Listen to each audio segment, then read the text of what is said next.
In compagnia di mister De Gerone, una vittoria che vi mancava da un po' e l'avete ottenuta con una buona prestazione in una pista difficile. Sì, buonasera a tutti intanto. Hai perfettamente ragione, ci serviva una vittoria per riprendere un po' il passo che mancava da un bel po'.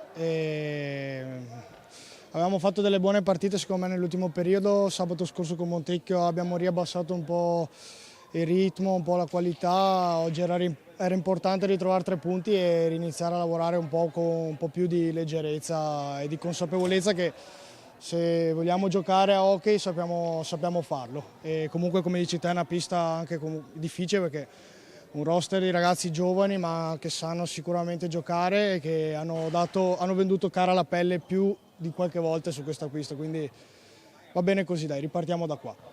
Un girone di andata concluso con 10 punti, forse ci si aspettava qualcosina di più, qualche punto in più, ora con questo girone di ritorno con che test ci arrivate?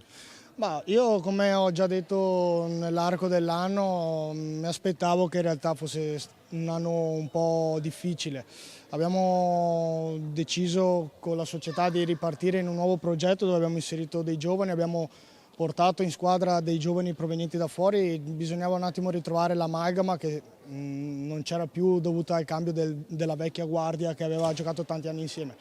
Non siamo neanche ancora al top, secondo me possiamo fare ancora di più, però stiamo migliorando, stiamo cercando di curare i particolari e speriamo che nel girone di ritorno riusciamo a trovare la quadra per tutti, speriamo di riuscire a recuperare anche Canesso che adesso si è infortunato e speriamo che riesca a tornare il prima possibile e ripartire da qua perché appunto stavamo forse trovando la quadra finalmente e abbiamo fatto un passo indietro e nel girone di ritorno speriamo di metterci in linea e puntare più in alto possibile.